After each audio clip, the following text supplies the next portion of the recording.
बिस्मिल्लाहिर्रहमानिर्रहीम, अस्सलाम वालेकुम।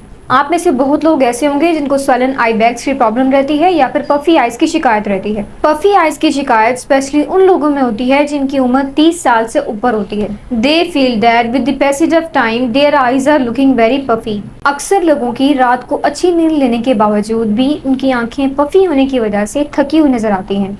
इस वीडियो में मैं आपको बताऊंगी पफी आइज को किस तरह से ट्रीट किया जाए। तो मेरे साथ जुड़े रहिए और वीडियो को एंड तक जरूर देखिए। The most common cause of puffy eyes is ageing. आंखों के नीचे की स्किन वैसे ही बहुत डेलिकेट होती है, लेकिन बढ़ती उम्र के साथ साथ ये और पतली होती जाती है। आंखों की जिल्द के नीचे मौजूद फैट आहिस्ता आहिस्ता जाहिर होती है और बाहर को निकल जाती है। इसी वजह से आपको आंखों के नीचे स्वेलिंग या सूजन महसूस होती है। 30 साल की उम्र के बाद आंखों के नीचे पफीनेस माइल्ड होगी, लेकिन जैसे ही आपकी उम्र बढ़ती जाएगी ये सवेयर होती जाएगी। अगर आपकी उम्र 30 या 40 साल के दरमियान है और आपकी आंखों के नीचे पफीनेस की शिकायत आहिस्ता आहिस्ता बढ़ती जा रही है तो अभी से ही इसको ट्रीट कर लें, क्योंकि सवेयर फॉर्म ऑफ पफीनेस को ट्रीट करना सबसे मुश्किल काम है।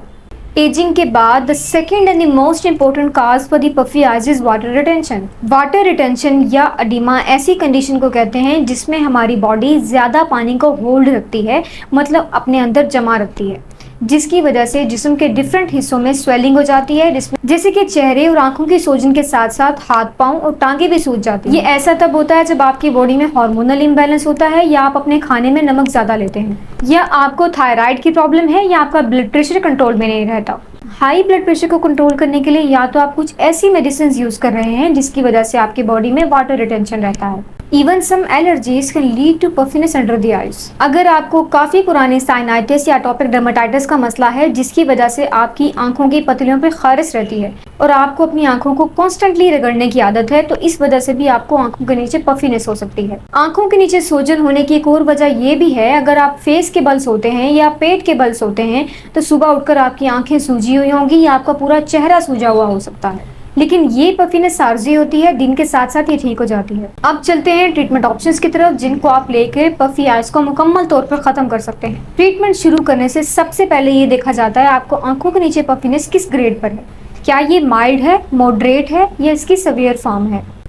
पफीनेस जिस ग्रेड में लाई करेगी ट्रीटमेंट भी उस तरह से वेरी करेगा। अब सबसे पहले देखते हैं माइल्ड पफीनेस या हल्की सूजन को किस तरह से कम किया जाए। माइल्ड पफीनेस आपको सुबह उठते ही फील होगी, लेकिन दिन गुजरने के साथ साथ इसकी स्वेलिंग आपको आहिस्ता आहिस्ता कम हो जाएगी। अक्सर लोगों को आंखों के नीचे माइल्ड पफीनेस का मसला रात को चावल खाने से या तेज नमक वाले खाने खाने से भी होता है।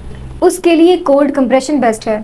एक चम्मच को फ्रिज में ठंडा कर लीजिए या फिर एक टी बैग को ठंडा करने के बाद कुछ मिनट के लिए आंखों के नीचे रख लीजिए। ये सूदिंग इफेक्ट देने के साथ साथ अडीमा को कम करते हैं। उसके अलावा ये वेजो कंस्ट्रिक्शन करते हैं, ब्लड वेसल्स के साइज को कम करते हैं, जिसकी वजह से आंखों के नीचे फ्लूइड की ड्रेनेज होती है और स्वेलिंग कम होती है। या उसके अलावा आप कोई भी अंडर आई क्रीम भी यूज कर सकते हैं जिसमें कैफीन मौजूद हो, क्योंकि ये भी वेजो कंस्ट्रिक्टर का काम करता है और काफी हद तक आंखों की पफीनेस को कम करता है। बट कीप इन माइंड एक अच्छी अंडर आई क्रीम में कैफीन के अलावा ये सारी चीजें भी मौजूद होनी चाहिए। आपने इसको एक दफा सुबह में और एक दफा रात को सोने से पहले अपनी आंखों के नीचे स्वेलन एरिया पर लगाना होता है। इस तरह दिन में 2 दफा इसको इस्तेमाल करने से आपकी आंखों के नीचे माइल्ड पफीनेस काफी हद तक कम हो जाएगी। नेक्स्ट बात करते हैं मॉडरेट पफीनेस की। ये वो पफीनेस होती है जो कि सारा दिन रहती है। ये ज्यादातर 40 से 50 साल के दरमियान लोगों में कॉमन होती है। मॉडरेट पफीनेस को ट्रीट करने के लिए कोल्ड कंप्रेशन या अंडर आई क्रीम कम इफेक्टिव होते हैं।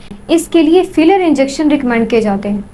फिलर इंजेक्शन आपकी आंखों के टीयर ट्रफ एरिया में इंजेक्ट किए जाते हैं, तो ये आपकी आई बैग्स और गालों के दरमियान की ग्रूव को भर देगा, जिसकी वजह से स्वेलिंग में कमी आएगी और वाटर रिटेंशन नहीं होगा। ये हाइलुरोनिक एसिड के इंजेक्शंस होते हैं। जब ये आंखों के नीचे स्किन में इंजेक्ट किए जाते हैं तो ये पानी को अपनी तरफ अट्रैक्ट करते हैं, अपनी तरफ खींचते हैं, स्किन को लिफ्ट करते हैं, आंखों के नीचे मौजूद खला को पूर करते हैं, जिसकी वजह से पफीनेस काफी इम्प्रूव्ड नजर आती है। बट मेक श्योर आपने ये फिलर इंजेक्शन किसी ट्रेन प्रोफेशनल से ही लेने हैं, क्योंकि गलत तरीके से लगाए गए फिलर इंजेक्शन आपकी आंखों के नीचे पफीनेस को मजीद बिगाड़ भी सकते हैं। ये फिलर्स 12 या 18 माह के बाद लगाए जाते हैं। इनका रिजल्ट 1 या 1.5 साल तक रहता है। फिलर इंजेक्शन लेने के बाद एस्थेटिक डॉक्टर की प्रिकॉशंस को फॉलो करना जरूरी होता है।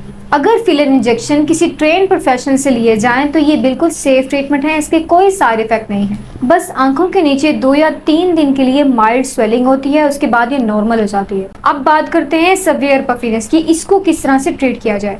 ये 50 साल से ज्यादा उम्र के लोगों में ज्यादा कॉमन होती है। इनकी उम्र ज्यादा होने की वजह से आंखों के नीचे की स्किन बहुत ही पतली हो जाती है, जिल्द के नीचे मौजूद फैट जाहिर होती है और बाहर निकल जाती है, and it makes them look very tired and older than their age, जिसकी वजह से वो थके हुए और अपनी उम्र से बड़े नजर आते हैं। कोई कोल्ड कंप्रेशन, कोई क्रीम, कोई और ट्रीटमेंट इनको हेल्प नहीं कर सकता रेदर देन सर्जरी।